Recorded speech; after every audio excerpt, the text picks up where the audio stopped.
ونصلي على رسوله الكريم اما بعد فاعوذ باللہ من الشیطان الرجیم بسم اللہ الرحمن الرحیم۔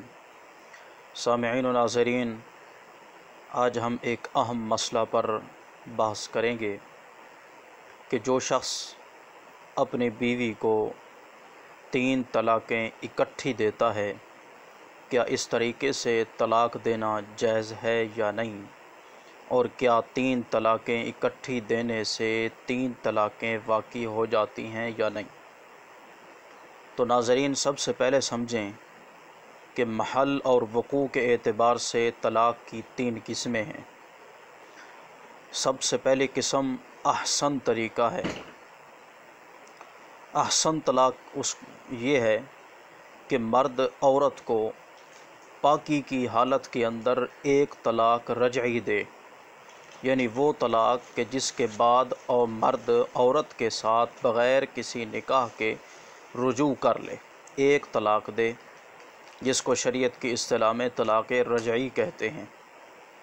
یعنی پاکی کی حالت کے اندر مرد عورت کو کہے کہ تجھے ایک طلاق ہے، تجھے طلاق ہے، رجعی طلاق دے، تاکہ اس کے بعد اگر اس کے دل کے اندر تبدیلی آئی، پیار محبت آیا، ماحول ٹھیک ہوا، تو یہ رجوع کر کے بیوی کو بیوی بنا لے، اس کے ساتھ رجوع کر لے۔ یہ ہے احسن طلاق۔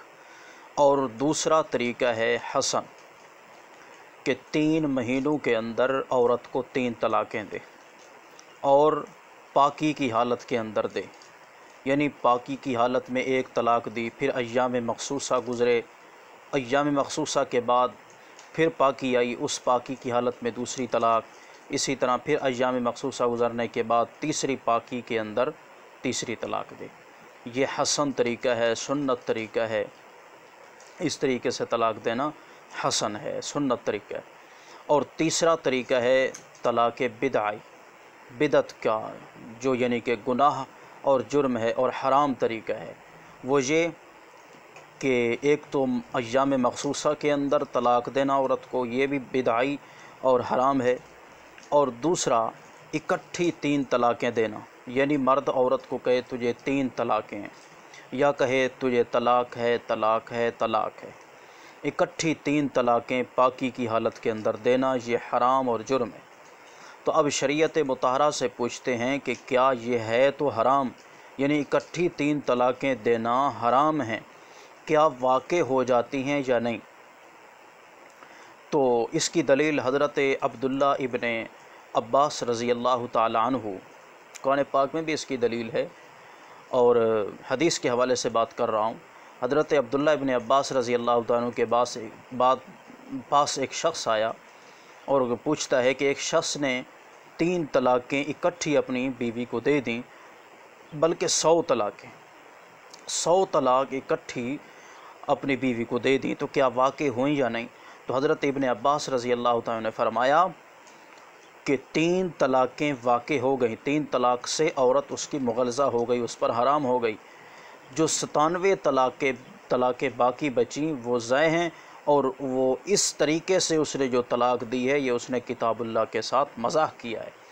یعنی 3 طلاقیں اکٹھی دینا، یا کہنا تجھے 100 طلاق ہے، یا 100 بار کہنا، یعنی اکٹھی طلاق دینا، یہ واقع تو ہو جاتی ہیں، یعنی عورت اس کے اوپر حرام ہو جاتی ہے، ہمیشہ کے لیے مغلظہ ہو جاتی ہے، حرام ہو جاتی ہے۔ اس کے ساتھ دوبارہ رجوع کے ساتھ بھی اس کو اپنی بیوی نہیں بنا سکتا، اور نہ نکاح کے ساتھ بنا سکتا ہے۔ ہاں، اس کا طریقہ الگ ہے کہ جس طریقے کے ساتھ وہ عورت پھر اس کے لیے حلال ہو سکتی ہے، وہ ہم آپ کو بعد میں بتائیں گے۔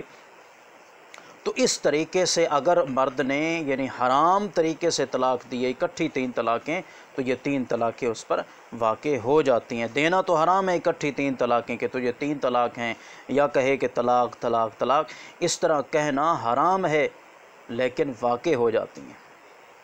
تو اس لیے جس طرح اس کی مثال میں دیتا ہوں، ایک آدمی چھت پہ کھڑا ہو کے نیچے 3 پتھر پھینکتا ہے، تو اب وہ اس کو حکم ہے کہ تو ایک پتھر اب آج پھینکنا ہے، ایک کل پھینکنا ہے، ایک پرسوں، 3 دن کے اندر 3 پتھر پھینکنے ہیں، لیکن وہ اکٹھے 3 پھینک دیتا ہے، تو اب وہ نیچے اکٹھے 3 ہی آئیں گے، نہ کہ 1 آئے گا۔